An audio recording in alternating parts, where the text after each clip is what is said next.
தினமரசு பத்திரிகையில் வெளியாகிய அந்த பத்திரிகையின் ஸ்தாபக ஆசிரியர் அற்புதனினால் எழுதப்பட்ட அரசியல் தொடர் இது. கால ஓட்டத்தில் தொழில்நுட்பத்தின் வீச்சில் அடித்துச் செல்லப்பட்டு விடக்கூடாது என்ற விருப்பத்தின் எழுச்சியே இந்த முயற்சி. சுற்றி வளைப்பு. புலிகள் இயக்க உறுப்பினரான சிவஜெயம் தங்கியிருந்த இரகசிய இடம் பற்றி இந்திய படையினருக்கு தகவல் கிடைத்தது. சிவஜெயத்தை கைது செய்ய இந்திய படை விரைந்தது. சிவஜெயம் சுற்றி வளைக்கப்பட்டார். இனி தப்பிக்கொள்வதற்கு சந்தர்ப்பமே இல்லை என்று முடிவுக்கு வருகிறார். சயனைட் விழுங்கி பலியான சிவஜெயத்தின் உடலைத்தான் இந்திய படையினரால் கைப்பற்ற முடிந்தது. மட்டக்களப்பில் தாளங்குடாவில் 1988 செப்டம்பர் மாதம் 10ஆம் தேதி சிவஜெயம் பலியானான். யார் இந்த சிவஜெயம்? கவிஞர் காசி ஆனந்தனின் சொந்த சகோதரர். காசி ஆனந்தனின் குடும்பம் முழுவதுமே போராட்டத்தோடு தொடர்பாக இருந்தது, துயரங்களை அனுபவித்தது. காசி ஆனந்தனை மட்டுமல்லாமல் அவரது சகோதரர்களான சிவஜெயம், சுதர்சன் ஆகியோரையும் போலீசார் கைது செய்து சிறையில் வைத்திருந்தனர். சிவஜெயமும் சுதர்சனும் 18 மாத காலங்கள் சிறையில் இருந்தனர். காசி ஆனந்தனின் சகோதரி சிவமலரையும் விட்டுவிடவில்லை. 12 மாதங்கள் அவரும் சிறையில் இருந்தார். தனது பிள்ளைகள் அனைவருமே துன்பப்படுவது பொறுக்காமல் காசி ஆனந்தனின் தந்தை காத்தமுத்து மாரடைப்பால் மரணமானார். துரோகிகள் ஒழிப்பு. சிவஜெயம் காசி ஆனந்தனை விட தீவிரமானவன். மட்டக்களப்பு எம்பியாக இருந்தவர் ராஜன் செல்வநாயகம், ஸ்ரீலங்கா சுதந்திர கட்சி உறுப்பினர். ராஜன் செல்வநாயகம் ஒரு கெட்டப்பர், தமிழீழப் போராட்டத்தை காட்டிக் கொடுக்கும் துரோகி என்று கூட்டணியினரால் சுட்டிக்காட்டப்பட்டவர். ராஜன் செல்வநாயகத்தை சுட்டுக்கொள்ள இளைஞர்கள் பலர் திட்டமிட்டனர். தமிழ் மாணவர் பேரவையினரும் ராஜன் செல்வநாயகத்தை தீர்த்து கட்ட ஒரு குழுவினரை நியமித்தனர். துரோகிகள் ஒழிப்புத்தான் போராட்டத்தின் முதற்படி என்று இளைஞர்கள் நம்பினார்கள். எங்கள் மத்தியிலுள்ள கலைகளை முதலில் பிடுங்கி எறிய வேண்டுமென்று கூட்டணியினரும் மேடைகளில் நின்று அறிவித்தனர். ராஜன் செல்வநாயகத்தை சுட்டுக்கொள்ள 1975 ஒரு முயற்சி நடந்தது. அந்த முயற்சியில் ஈடுபட்டவர்களில் ஒருவர் என்று சிவஜெயம் 75ஆம் ஆண்டு கைது செய்யப்பட்டான். கொழும்பின் 4வது மாடியில் வைத்து சிவஜெயம் விசாரிக்கப்பட்டான். சிவஜெயத்தை விசாரித்தவர் இன்ஸ்பெக்டர் பஸ்தியாம்பிள்ளை. அவனது கண்களை நீளமாக விரிக்கச் சொல்லி பாரமான புத்தகங்களை அந்த கைகளில் அடுக்கினார்கள். பாரம் தாங்காமல் சிவஜெயம் அவற்றை கீழே போடும்போதெல்லாம் பஸ்தியாம்பிள்ளை அடித்து நொறுக்கினார். பின்னர் வெலிக்கடை சிறையில் அடைக்கப்பட்டான். காசி ஆனந்தன், சுதர்சன், சிவஜெயம் ஆகிய 3 சகோதரர்களும் சிறையில் அடைக்கப்பட்டிருந்தது அப்போதுதான். தப்பிய புலி. 1984 மார்ச்சில் சிவஜெயம் புலிகள் இயக்கத்தில் இணைந்து கொண்ட பின்னர் 1986 நடைபெற்ற உருக்கமான சம்பவம் ஒன்று. மட்டக்களப்பு ஆரையம்பதியில் ஒரு வீட்டுக்குள் இருந்து பேசிக்கொண்டிருக்கிறான் சிவஜெயம். அப்போதுதான் அச்செய்தி வருகிறது. அதாவது ஆரையம்பதி கிராமம் இலங்கை இராணுவத்தினரால் சுற்றி வளைக்கப்பட்டு விட்டது. சிவஜெயம் உடனே வீட்டை விட்டு புறப்பட ஆயத்தமானான். வீட்டில் இருந்தவர்கள் அவனை வெளியே செல்லவிடாமல் தடுத்தார்கள். நாங்கள் வேறு வீடுகளுக்கு போகிறோம், நீ இங்கேயே ஒளித்துக்கொள் என்றார்கள். ஒரு வயதான நோயாளி பெண், நான் உன்னோடு கூட இருக்கிறேன் தம்பி, நீ இடு, எங்கேயும் போக வேண்டாம், சுட்டு போடுவானுங்கள் என்றார். அம்மா, படுக்கை விரிப்பை தரையில் படுவது போல் இழுத்துவிடு என்று பதுங்கிக் கொண்டான் சிவஜெயம். அவனிடம் ஒரு கைக்குண்டு மட்டுமே அப்போது இருந்தது. இராணுவத்தினர் வந்துவிட்டனர். வீட்டுக் கதவை தள்ளி உள்ளே வருகிறார்கள். கட்டிலில் கிடந்த பெண்ணை பார்த்துவிட்டு திரும்புகிறார்கள். அன்று அப்பெண் மட்டும் உதவவில்லை என்றால் அன்றே சிவஜெயத்தின் கதை முடிந்திருக்கும். அன்று சுற்றி வளைப்பில் தப்பிக்கொண்ட சிவஜெயம் 1988 இந்திய படையின் சுற்றி வளைப்பில் சிக்கிக்கொண்டான். தந்தை செல்வா காலத்தில் போராட்டத்தில் குதித்த சிவஜெயம் பிரபாகரன் தலைமையிலும் இயங்கினான். கிட்டத்தட்ட 20 வருட காலம் போராட்டத்தோடு இணைந்திருந்தான். பலியாவதற்கு முன்னர் சிவஜெயம் தனது உறவினர் ஒருவருக்கு எழுதிய கடிதத்தில் நாம் நிச்சயம் வெல்வோம் என்று கூறியிருந்தான் என்று தெரிவிக்கப்படுகிறது. அதேபோன்று சிவஜெயத்தின் இன்னொரு சகோதரரான காசி ஆனந்தனும் அவர் மனைவி சரோஜினியும் தமது குழந்தைகளான அமுதநிலா, தேனல்லி ஆகியோருடன் 1983 தமிழ்நாட்டில் தஞ்சம் புகுந்தனர். தனது சகோதரர் சிவஜெயம் பலியான செய்தி கேட்டு கவிஞர் காசி ஆனந்தன் ஒரு கவிதை எழுதினார். அந்த கவிதை இதுதான். நஞ்சை உண்டு நாடு காத்தவனே நெஞ்சம் மெரிய நிற்கிறேண்டா, நஞ்சை உண்டு நாடு காத்தவனே நெஞ்சம் மெரிய நிற்கிறேண்டா, மண்ணுக்காய் நீ மடிந்த சாவினை மண்ணுக்காய் நீ மடிந்த சாவினை எண்ணி மகிழ்கிறேனே இருந்தும் அழுகிறேன்.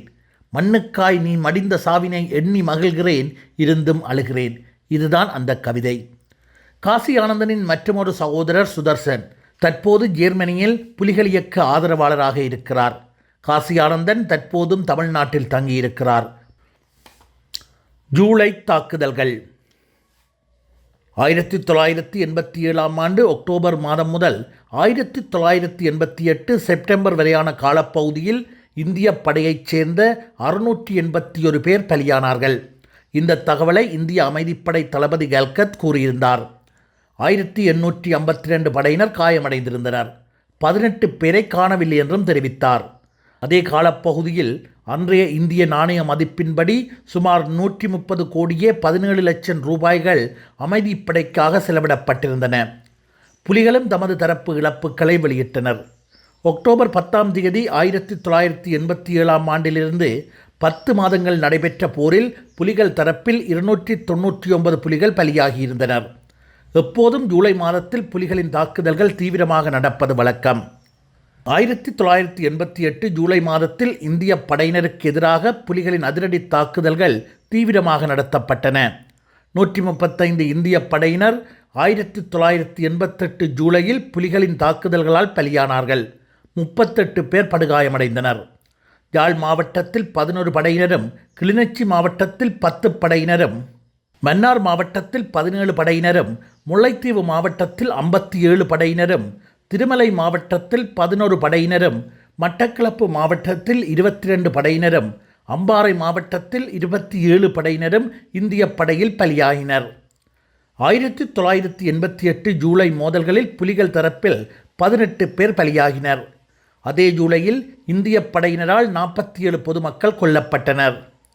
10 பெண்கள் பாலியல் வல்லுறவுக்கு உள்ளாக்கப்பட்டனர். கிளிநொச்சி மாவட்டத்தில் இந்திய படையினரின் செல் தாக்குதல்கள் காரணமாக 4000 தமிழர்கள் அகதிகளாயினர். தமிழக தேர்தல்.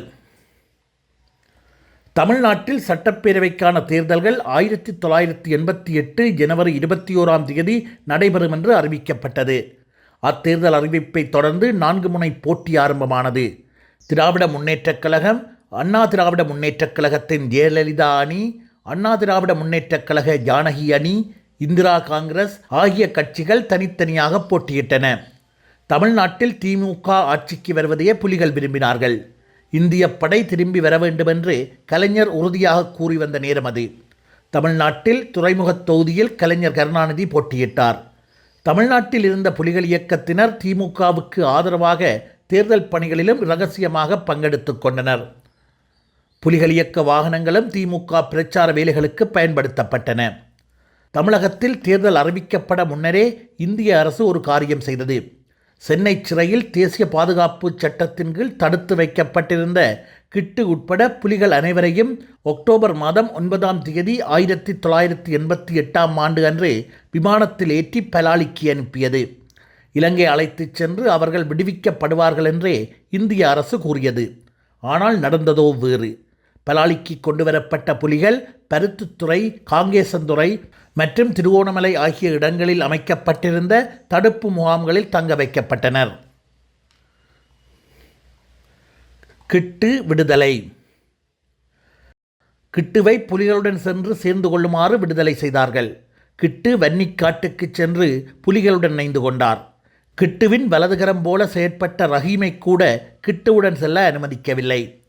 தமிழக சிறைகளில் புலிகள் தடுத்து வைக்கப்பட்டிருந்ததால் தமிழக தேர்தலில் அதனையும் ஒரு பெரிய பிரச்சாரமாக செய்து திமுக அனுதாபம் தேடும் என்று கருதியே அங்கு சிறைகளில் இருந்த புலிகளை யாழ்ப்பாணத்திற்கு அனுப்ப முடிவு செய்யப்பட்டது. கிட்டு விடுதலை செய்யப்பட்ட செய்தியை பெரியளவில் பிரச்சாரம் செய்தது இந்திய அரசு. அதன் மூலம் யாழ்ப்பாணம் கொண்டு செல்லப்பட்ட புலிகள் அனைவரும் விடுதலை செய்யப்பட்டனர் என்று தமிழக மக்கள் நினைக்கக்கூடும் என்று கருதினர். காங்கேசன்துறையில் இருந்த இந்திய தடுப்பு முகாமில் வைக்கப்பட்ட புலிகள் இயக்க உறுப்பினர் ஒருவர் மருத்துவமனையில் அனுமதிக்கப்பட்டார். மருத்துவமனையிலிருந்து ஒரு கடிதம் எழுதி இரகசியமாக வெளியே அனுப்பினார். அந்த கடிதத்தில் அதிர்ச்சியூட்டும் தகவல்கள் பல இருந்தன. அதுதான் இந்த கடிதம். இந்திய மண்ணிலிருந்து நாடு கடத்தப்பட்ட எனது பயணம் இன்று வரை முடியவில்லை. எமது போராளிகளிடம் ஒப்படைப்போம் என்று உறுதி கூறி அதற்கு பொறுப்பாக ட்ரோ கியூ பிரான்ச் அதிகாரிகள் பலாலி வரை வந்தனர். சொன்ன சொற்களை காப்பாற்ற இந்தியா இம்முறையும் தவறிவிட்டது. விமானத்தில் எம்மை அழைத்து வரும்போதே ஆடு மாடுகள் போல கைகள் கால்கள் கட்டப்பட்டு கொண்டு வரப்பட்டோம். பலாலி வரையும் விமானத்தில் வந்த பின்பு கைகளை பின்பக்கமாக கட்டப்பட்ட நிலையில் ஹெலிகாப்டரில் பருத்தித்துறை முகாமுக்கு கொண்டு செல்லப்பட்டோம். அங்கு எமது விவரங்கள் அறியப்பட்டு அடைத்து வைக்கப்பட்டோம். பருத்தித்துறையில் நாங்கள் 78 பேர், காங்கேசந்துறையில் 7 பேர், மதுரையிலிருந்து வந்தவர்கள் திருகோணமலையில். இவ்வாறு நாம் தடுப்பு காவலில் இடப்பட்டோம். நோயினால் நான் பாதிக்கப்பட்டதனால் மறுநாள் காங்கேசந்துறையிலுள்ள மருத்துவமனைக்கு அனுப்பப்பட்டேன். இங்கு வந்ததினால் பல உண்மைகளை தெளிவாகவும் ஆதாரபூர்வமாகவும் அறிந்து கொள்ள முடிந்தது. காங்கேசந்துறை இராணுவ தடுப்பு முகாம் இலங்கை அரசின் பூசா முகாமுக்கு ஒத்ததாகும். இங்கு யாழ் மாவட்டத்தில் கைது செய்யப்பட்டு புலிகள் என சந்தேகிக்கப்படுபவர்கள் அடைக்கப்பட்டுள்ளனர். இதுவரை இந்த முகாமில் மாத்திரம் 1400 பேருக்கும் அதிகமானோர் அடைக்கப்பட்டுள்ளனர். சிலரை விடுதலை செய்தாலும் பெரும்பாலானவர்கள் கேள்விக்குறியுடன் தமது காலத்தை கழிக்கின்றனர். இதில் 75 பேருக்கு குறைவானவர்களே புலிகளும் அந்த இயக்க உதவியாளர்களும், மீதி அனைவரும் அப்பாவி பொதுமக்கள். இவற்றை விட நாட்டின் பல்வேறு பாகங்களிலும் மூலை முடுக்குகளிலும் உள்ள இராணுவ முகாம்களில் கணக்கற்ற அப்பாவிகள் காரணமின்றி கைது செய்யப்பட்டு சித்திரவதை கொடுமைகளை அனுபவித்து வருகின்றனர். இலங்கை அரசின் 4வது மாடி எவ்வாறு மோசமான சித்திரவதைக்கு பேர் போனதோ அதைவிட கொடுமைகளுக்கு பேர் போனது மருதனாமடம் இந்திய இராணுவ முகாம். மனித நாகரிகமல்லாத மிருகத்தனமான சித்திரவதைகளின் உச்சக்கட்டமாக அக்டோபர் 87 முதல் பிப்ரவரி 88 வரை மாத்திரம் 13 அப்பாவி தமிழர்களை இம்முகாமில் அடித்து கொன்றுள்ளது இந்திய இராணுவம். அதற்கு பின் எத்தனை உயிர்கள் போனது என்பது இராணுவ ரகசியம். நாவட்குழி இராணுவ முகாமிலும் பல உயிர்கள் போயுள்ளது. காங்கேசந்துறை முகாமிலும் விசாரணை என்ற பெயரில் கொடூரமான சித்திரவதைகள் நடைபெற்று வருகின்றன. தலைகீழாக கட்டி அடிப்பது முதல் மின்சார அதிர்ச்சி கொடுப்பது வரை அங்கு நடைபெற்று வருகிறது. பரம், மண்டலேஸ், அன்பு, மன்சூர் உட்பட பலரை ஜீப்பில் கட்டி கல்லிலும் முள்ளிலும் இழுத்துச் சென்றுள்ளனர். மூட்டை பூச்சிகளுக்கு மருந்தடிக்க வேண்டுமென்று கேட்ட ஜெயவிந்தன், குமார் ஆகிய இருவரையும் அடித்துள்ளது இந்திய இராணுவம். இந்திய இராணுவத்தினர் வந்தால் இங்கு அடைக்கப்பட்டு கிடப்பவர்கள் குட் மார்னிங் என சொல்ல வேண்டும். ஏ பிளாக் பகுதியில் 109 கைதிகள் உள்ளனர். சமீபத்தில் இங்கு வந்த மேயர் லலித்நாத் என்பவருக்கு குட் மார்னிங் சொல்லாததால் எல்லோரும் 150 தோப்புக்கரணம் போட்டனர். இவர்களது மிருகத்தனமான அடியில் தயாளன் உட்பட மேலும் சிலருக்கு மனநோய் பிடித்து தற்போது நான் இருக்கும் மருத்துவமனையில் சிகிச்சை பெற்று வருகின்றனர். பீட்டர், பாலசுந்தரம் போன்ற வேறு சிலரை தலை மட்டும் வெளியில் தெரியும்படி மண்ணில் புதைத்து தோளுக்கு மேலாக ரக் போன்றவற்றை ஏற்றி கொன்றுள்ளது இந்திய இராணுவம். சோதிநாதன் என்னும் 55 வயது பெரியவரை கொண்டு வந்து அடி என்று அடித்து புலிகளின் முக்கிய அரசியல் பிரமுகர் என்று அடையாளப்படுத்தியுள்ளது. 80 வயதுக்கு மேற்பட்ட கிழவர் ஒருவரை கண்ணிவடி வைத்ததாக கைது செய்து அடித்துள்ளது. காங்கேசந்துறை முகாமில் mayor Nair, mayor Sharma, captain Rajan, Govindan, Sukumar ஆகியோர் சித்திரவதைக்கு பேர் போனவர்கள். இங்குள்ள இந்திய இராணுவ அதிகாரிகள் எவ்வளவு கைதிகளை சித்திரவதை செய்கிறார்களோ அல்லது பொதுமக்களை கொள்கிறார்களோ அவர்களுக்கு பதவி உயர்வு கிடைப்பதை அவதானிக்க முடிகிறது. பதவி உயர்வுக்காக இராணுவ அதிகாரிகள் செய்யும் அட்டூழியங்கள் சொல்லில் அடங்காதவை. இந்த முகாம் உணவினை இங்குள்ள நாய்கள் கூட உண்ணாது. அவ்வளவு மோசமாகவும் புழுக்கள் நெளிவதையும் காணக்கூடியதாக இருக்கின்றது. இங்கு தலைகீழாக கட்டி தொங்கவிட்டு அடிப்பது, ஆண்குறியில் மின்சாரம் பாய்ச்சி வதைப்பது, மலவாசலில் கொதி எண்ணெயும் மிளகாய்த்தூளும் கலந்து ஊற்றுவது, இரத்த காயங்களுக்கு உப்பு தண்ணீரும் மிளகாய்த்தூளும் கலந்து ஊற்றுவது போன்றவை சர்வசாதாரணம். தாளையடி என்னும் கிராமத்தில் அமைந்துள்ள இந்திய இராணுவ முகாமின் பொறுப்பாளர் அவ்வூரிலும் அதன் அயல் ஊர்களிலும் உள்ள பெண்களின் சகோதரர்களை பிடித்து அப்பெண்கள் வந்தால்தான் விடுவேன் என்று கூறி அப்பெண்களை தமது இச்சைக்கு பயன்படுத்துகின்றார்கள். இவற்றை விட தற்போது இந்திய இராணுவத்தினரால் EPRLF அமைப்பினரும் ஆயுத பாணிகளாக யாழ் குடாநாட்டில் இறக்கிவிடப்பட்டுள்ளனர். புலிகளின் ஆதரவாளர்களை வேட்டையாடுவதுதான் இவர்களுக்கு வழங்கப்பட்டுள்ள பொறுப்பு. எது எப்படி இருந்தாலும் மக்களின் ஆதரவு பரிபூரணமாக புலிகளின் பக்கமே உள்ளது. எமது புரட்சிகர போராட்டத்தை எந்த ஒரு சக்தியாலும் அடக்க முடியாது என்பது வரலாற்று உண்மை என்று சிறையிலிருந்த புலிகள் இயக்க உறுப்பினர் ஒருவரால் எழுதப்பட்ட கடிதத்தின் சுருக்கமே இது. இந்த காணொளி உங்களுக்கு பிடித்திருந்தால் லைக் பண்ணி சப்ஸ்கிரைப் செய்து கொள்ளுங்கள். தொடர்ச்சியாக அற்புதனின் எழுத்துக்களை ரசிப்பதற்கும் ஈழத்தமிழ் அரசியலின் ஒரு பகுதியினை அறிந்து கொள்வதற்கும் உதவியாக இருக்கும். அப்படியே உங்களுடைய நண்பர்களுக்கும் பகிர்ந்து கொள்ளுங்கள். நன்றி.